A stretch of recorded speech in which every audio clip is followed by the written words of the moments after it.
So hi there, and welcome to an episode of Cooking with Karl, and today I'll be teaching you how to make fried beans, Smallwood style. But before that, I should probably explain what the hell fried beans are. But first, let's open this beer with the beans I have available right now. That was a lot easier than I thought it'd be. So first things first, I should clarify what fried beans are, because I'm aware that there is a similar but very different dish hailing from Mexico known as refried beans, which I know folks in the comments are going to tell me aren't actually fried twice, they're only fried once, and I believe the backstory to that is that the term refried beans comes from the Spanish term refritos, which means well fried, but was anglicised to mean refried. The fried beans we're going to be making today are more British style, or Smallwood style if you will. And the main difference is that we use a different kind of bean, because the beans often used in the Mexican style refried beans are pinto or black beans, whereas the beans we use for Smallwood style family beans are the baked beans you'd find in the UK, which are haricot beans or navy beans to you Americans at home. And a personal bugbear of mine I'd like to address is that Americans don't seem to know what baked beans are. And that isn't to say you guys don't have baked beans. I actually have a tin of American style baked beans right here. However, there is a key difference between American style baked beans and British style baked beans. The most obvious is that they're a different colour. These are brown, whereas British baked beans are this lovely shade of orange you'll see right here. And whilst both products utilise the same kind of bean, they're served in a different kind of sauce. British baked beans are served in a tomato sauce, whereas American baked beans are in a more barbecue-y sauce, which makes for an altogether different flavour profile and results in them being better suited for different dishes. And I think something a lot of Americans are often confused by is the idea of beans on toast, and I feel that a lot of that stems from American style baked beans being sweeter, like from my experience with them, which makes them not that well suited towards a savoury dish like beans on toast. And another thing I'd like to clarify is that yes, I do eat beans on toast. That's not just a meme. British people love beans on toast, and especially us working class people. And something I feel very strongly about is that a lot of the mockery that takes place of British food, for example, it not being seasoned very well, or it being very simple, or very basic, is that the foodstuffs often singled out are very often foodstuffs eaten by working class and poor people. I myself grew up in a very small, deprived working class town called Pontefract, with two parents who struggled for money, and baked beans were a staple food in my childhood because that's all we could realistically afford. It's like if you're gonna feed 3 kids, you're not going to go out and buy spices and seasoning. You're going to buy 1 tin of beans and feed 3 kids with it, which very often happened in my childhood.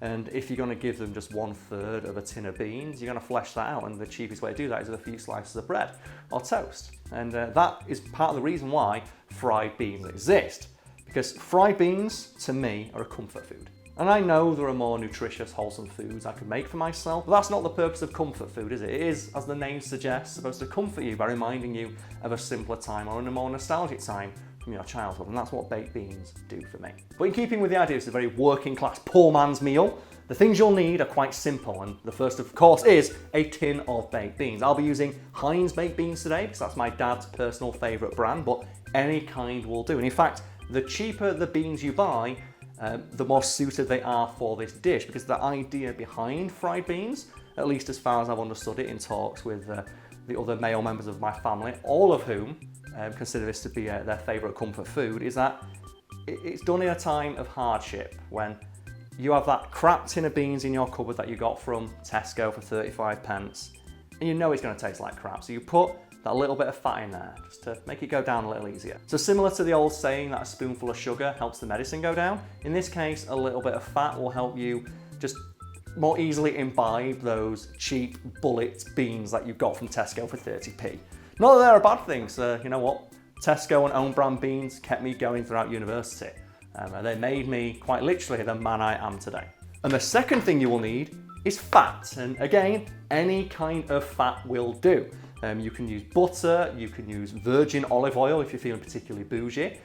You can use coconut oil if you'd like. I wouldn't recommend it because the flavour of the coconut will leak into the beans, but if you happen to like the flavour of coconut, you can go for that. Today I'll be using vegetable oil because that's the closest equivalent I could find for what my dad used to use when he'd make this for us as kids, and that is lard from the chip pan. Finally, And most importantly, you will need a frying pan.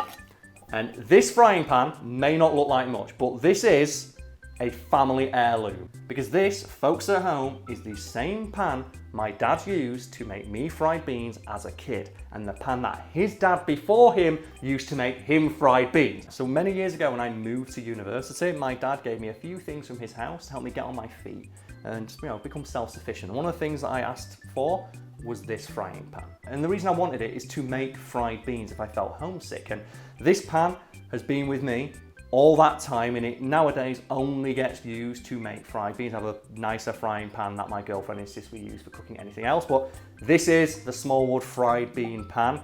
It is one of my most treasured possessions, and I would be genuinely upset if I ever lost it. But if you don't happen to have a 40-year-old frying pan in your house with which to make the fried beans, any old thing you've got will do. You can even make it in a saucepan if that's all you have. So once you've got all of your ingredients together, the first thing you want to do is you want to turn on your oven. This is the grill, isn't it? This is the grill. You're going to turn on your grill, and don't put it to the highest temperature because you don't want to burn your house down. You're putting oil into a pan, that's a bad idea. Don't have your pan too hot. Like, the place I used to live in, Pontefract, was called, I shit you not, the chip pan, because so many houses cooking chips burn the fuck down. They had to bring firemen to our school to teach us how to put out chip pan fires. I have at least 3 school friends who personally put out a chip pan fire in their own home. Just the pro tip is don't put water on a fire caused by oil. And if for some reason, folks at home, you're making this dish and your pan catches fire, put it in your oven. It's the one place in your house that's designed to have something in it that's very, very hot. But what you do is you put your pan on the heat. Unfortunately, I only have an electric grill. Not really much you can do about that. You open up your oil, put your oil in, and you go bam. And you can put in as much or as little oil as you like, but this is something I eat as a treat, so yeah, I put a little bit more in than I probably should, but fuck it. It's comfort food, I want to feel better. What makes you feel better than a nice old bit of fat? It's great for you, isn't it? Speaking of which, if you want to really, really pig the fuck out, I recommend making bacon or sausages and then putting the baked beans in the sausage or the bacon fat. That's what my dad used to do on Boxing Day, because in our family it was always, my mum would make Christmas dinner, and on Boxing Day, my dad would make the fry-up of fry-ups. And he would cook the baked beans in the sausage fat, and then he'd cook some more baked beans in the bacon fat, and it was glorious. And when I have had, and I'll tell you now, folks at home, when I've had a few drinks, and I wake up the next day and I medically need a fry-up, that's what gets me back on my feet. But yeah, all you gotta do now, you wait. Normally at this point I'd be making myself a cup of tea, but if I run my kettle, it's going to interfere with the sound recording, so I'm just going to drink this beer. But yeah, just going to wait for the things to heat up. You can see now, you can't see, but the pan is smoking. So what we're going to do, we're going to open our beans. These ones have a ring pull on them, thanks Dad. Crack that bastard open. You open your tin of beans. Do it carefully. If you have to use a can opener, remember, if you're not over 18, get Mum or Dad's help. As you say on Blue Peter. But then, and this is going to make the most satisfying noise ever, you pour your beans into the pan. Oh, yes! That's the shit I like. So if you don't like the hissy frying pan noise, you can put the oil and the beans in together and let them warm up together, but this is the way my dad used to make it. And yes, you will make a mess unless you have a griddle. I don't have a griddle. I just clean up afterwards. It's going to make a mess. But again, this is comfort food. No one's ever made a fry-up and not made an absolute fucking bomb site of their kitchen. Sometimes you gotta do it. So, yeah, what we do now is it's what's known in cooking, you wait. You wait for the beans. And what I might have to do is I might have to bring this camera closer. I'm bringing the camera nice and close here. And we're gonna zoom in on these beans. We're gonna zoom in. So I'm gonna try and get this in frame. I'm gonna do it all in one. There we go. So we'll get that in there and I'll step around. Bam! Hopefully I'm still in frame, but you'll be able to see my hands, folks at home. But yeah, and all you do now is you wait. I want to give you all a pro tip now. This is a family secret that's been passed down literally for generations in the Smallwood family. Hey, I'm in here our time. And that is, you take the pan. So we have the pan here. You see, we have the pan. What you do is you run the spoon down. You see that there? You see the beans going in? You see them all going back to the middle? and they all reform. Try it on the other side, look. The trick is you've got to wait for the entirety of the bottom of the pan to be seen when you finish that motion. So you do that motion, and if all the beans, well, you can see there, we can't get to the end. So you want all the beans to be stuck in the pan. So what you have to wait for here is for the beans to get so sticky that that motion does not cause the beans to all go back to the center straight away. It's very difficult to see here, but I'll try and do it again once I've got the beans all nice and stirred. But this is awkward. If Brad was here, he'd be annoyed at this editing process. This is not great, is it? This is just me. Me getting drunk, cooking stuff in my kitchen. Do you want this to be a series, folks? Does that girl who did this drunk kitchen stuff, she still do that? If not, can I steal that gimmick? That'd be a great gimmick for me, I feel. I thought that gimmick's better suited to me. Just saying. One of the things that you can do at this point is you can probably eat them now, but you want to wait. And the reason you want to wait is because if you let the beans cook for long enough, eventually they'll get so sticky that you can pick them up with a piece of bread. You know what? That's enough, not for a good meal, but a meal. And sometimes that's the best you can hope for when you're not doing very well. So I'm very passionate about the idea of just working class people getting a lot of stick in the UK, and I feel like we get it unfairly, especially when it comes to cooking. Like a lot of the hate and mockery directed towards British food generally singles out working class comfort food that people had to eat by necessity. Like a lot of the mockery of, oh, British food doesn't contain any seasonings. Seasonings are expensive. Like, are you going to go out there and you're going to get some chili seasoning that you can put into like one dish every 2 weeks, or you're going to get 4 tins of beans? You're going to get the 4 tins of beans, and you're not going to be able to afford to season them. But you might be able to afford to put a little knob of butter in there, just to make them taste that little bit nicer. And you can see now, the beans are getting good. This is what we want, look, folks at home. The beans, as my brother will often say, they refuse to heal themselves. The beans will not heal. And we can mix them all in, you can see, they will not heal. They will stay like the Red Sea. Moses himself has stepped into my fucking kitchen right now, look. These beans stay separated, clean. That's what you want. So I hope this works. This might get left in the edit as well. Either way, we're back. Oh, God. That's it. So we've got the beans are done. So we can put the beans on the side, and this is another trick, it's another Smallwood family secret that has been handed down from my father, and you let the beans sit. You let them sit for just a minute, as you would with any other meal.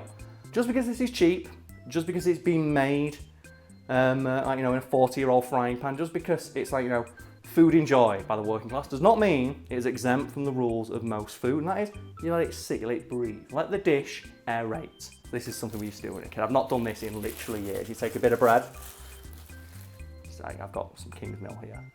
You can use whatever, right? And again, in my opinion, the cheaper the bread you use, the better. For me personally, when I'm trying to evoke that feeling of being a child, I do buy a really cheap loaf of white starchy bread, because while that I know that doesn't taste as nice as better bread and a better tin of beans, it does remind me more of being a child. It does remind me more of those meals my dad would cook. What you do is you just take the bean, you dip it in the bean juice, and it's just Now this is not put on. Like, this is legit. I've been looking forward to recording this all week. So, how you serve Smallwood style fried beans? I've got a plate here. I don't know why I got this fucking plate out. You take a chopping board, wooden one. Get the pan. Done. Into the sink. Done. You might be thinking, what do you eat it with? Bread. Got a bit of bread here. Okay. This is it. Bon appetit.